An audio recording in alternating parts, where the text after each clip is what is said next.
একজন ডাক্তার, তুমি খুব ভালো করে জানো তুমি যদি একবার ঘুমিয়ে পড়ো পৃথিবীর কেউ তোমাকে বাঁচাতে পারবে না। জেগে থাকো, আমি তোমাকে মরতে দেবো না। হাঁটো হাঁটো রমা, রমা রমা।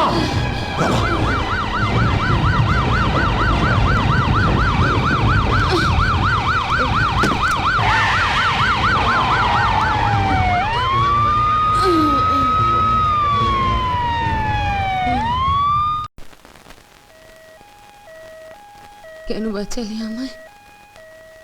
আমার জন্য। আমি তোমাকে ভালোবাসি। আমার অনুমতি ছাড়া তোমার মরার কোনো অধিকার নেই। তুমি না একদিন বলেছিলে যে বিজয়ের সঙ্গে রাধার জন্ম জন্মান্তরের সম্পর্ক। তুমি তুমি কেন ভাবতে পারলে না যে আমাদের জন্য তাই? আমি তোমাকে পেতে চাই, তোমাকে বিয়ে করতে চাই।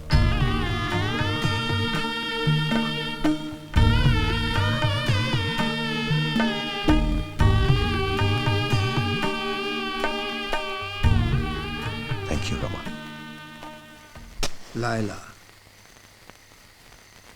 আমার 16 বছরের মা মরা মাইয়াটারে নিকার দিন সাপে কাটলো। ডাগর ডাগর চোখ দুইটা চিরকালের লাইকা বুঝা গেল।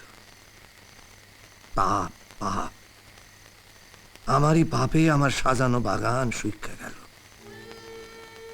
কত শখ আছিল, কবরে দাঁড়ায় কথা দিছিলাম লায়লার কবরডারে শ্বেত পাথর দিয়া সুন্দর কইরা বাঁধায় দিব।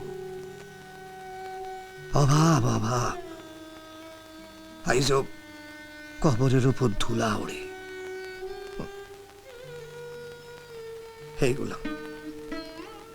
এইগুলান শুধু পইরা আছে লায়লার সাক্ষী। নে ধর।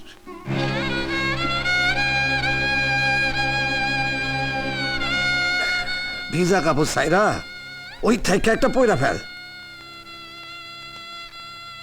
দেখ, আরে কথা ক, মুখে কুলু পাইতে বসে আসুস কেন? বাপ মায়ের নাম কি? আরে জ্ঞাতি গোষ্ঠী, একটা পরিচয় দিবার লাগবো তো। হয়েছিলটা কি?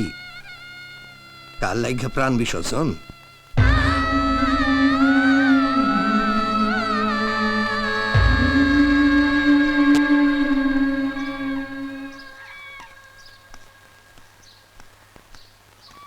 মা এখনো তো এলো না।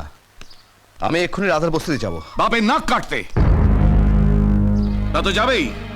চৌধুরী বাড়ির ছেলে একটা ছোট লোকের বস্তিতে গিয়ে কাজের মেয়ের ঘরের দরজায় না দাঁড়ালে চৌধুরী বংশের মান মর্যাদা ধুলে মিশবে কি করে? বাবা, ছোট লোক একটা বস্তির মেয়ে। যে মেয়েটা তার নিজের জীবনে ঝুঁকি নিয়ে তার নিজের একটা অঙ্গ দিয়ে তোমার ছেলের প্রাণ বাঁচালো, সে ছোট লোক? বস্তির মেয়ে যে ত্যাগের জন্য সে আজ পর্যন্ত তোমার কাছ থেকে একটা পয়সাও নেয়নি, তাকে গালাগাল করতে তোমার মুখে বাজছে না? এত বড় উৎসর্গের বদলে সে তোমার কাছ থেকে কি চেয়েছিল বাবা? সামান্য একটা কাজ, এ বাড়ির কাজ। এই বাড়িটাকে ঝাড় দিয়ে মুছে বাসন মেজে সে আরো সুন্দর করে তুলতে চেয়েছিল, হয়তো তোমার মনটাকেও। বদলে তুমি তাকে কি দিয়েছ? অপমান, লাঞ্ছনা, বঞ্চনা। ওই বাঁকাকে দিয়ে তার খোঁড়া বাপটাকে তুমি এই বাড়ির বাইরে ছুঁড়ে ফেলে দিয়েছ। কেন বাবা? তারা গরিব বলে? হ্যাঁ, গরিব বলে। তুই জানিস না বিজয়, এদেশে গরিবদের লোভ বড্ড বেশি। আমার দেওয়া লক্ষ টাকা সে ছুঁড়ে ফেলে দেয়, এত বড় সাহস! আরে এত পড়াশোনা করলি, তবু মানুষ চিনতে পারলি না? এটা তুমি ভুল বলছো গো। রাধা যদি এত লোভী হতো, কুচক্রি হতো, তাহলে তো আমার চিঠি পাওয়া মাত্র এখানে ছুটে চলে আসতো আমার বিজয়কে ভালোবাসার জালে জড়াতে। আমি মানুষ চিনেছি বাবা, যার কাছে উঁচু নিচু নেই, গরিব বড় লোক নেই, যে শুধু জানে নিজের প্রাণের বিনিময়ে অন্যের মরণ বাঁচাতে। আমি তাকে চিনেছি। আমি রাধাকে ভালোবাসি বাবা, আমি ওকে বিয়ে করব। কি বললি? বিয়ে করবি? তবে শুনে রাখ বিজয়, একটা বস্তির মেয়েকে যদি স্ত্রী সাজিয়ে এই বাড়িতে ঢুকতে হয়, তবে ঢুকতে হবে আমার মৃতদেহ মারিয়ে, তার আগে নয়। আর আজ থেকে তোর সঙ্গে আমার কোনো সম্পর্ক রইল না। তুই বেরিয়ে যা বাড়ি থেকে। ওগো, কি বলছো তুমি? এটাই কি তোমার শেষ কথা? হ্যাঁ, এইটাই আমার শেষ কথা। বাবা, তোমার নিশ্চয়ই মনে আছে একদিন ছেলেবেলায় তুমি আমায় শিখিয়েছিলে যে সবার উপরে মানুষ সত্য, তাহার উপরে নাই। এই কথাটা যদি সত্যি হয় আর ঈশ্বরে আরেক নাম যদি ভালোবাসা হয়, তাহলে তুমি একদিন তোমার নিজের ভুল ভেঙে ওই বস্তির মেয়ে রাধাকে এই চৌধুরী বাড়ির কুলবধূ হিসেবে গ্রহণ করবে, আদর করে। এ আমি বলে দিয়ে গেলাম। আসি মা। বিজয়, বিজয় দাঁড়া, বিজয়, বিজয় যাস না বাবা, দাঁড়া, বিজয়, বিজয়।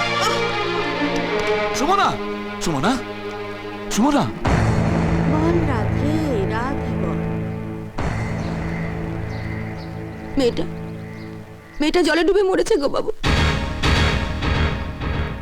ক্ষমা যদি চাইতেই হয় তাহলে তাহলে দেখো, হয়তো কোথাও নদীর চরে ওর লাশটা ভেসে উঠেছে। রাধা মরতে পারে না। আমাকে যে রাধার সঙ্গে দেখা করে ক্ষমা চাইতেই হবে।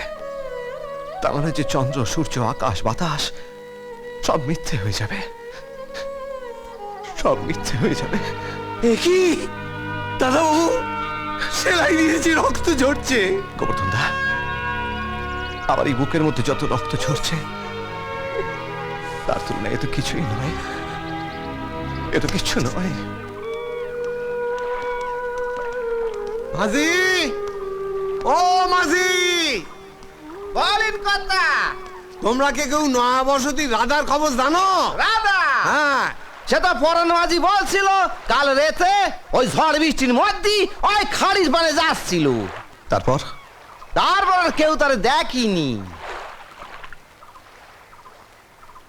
বোধ হয় ডুবি মরেছে। চলো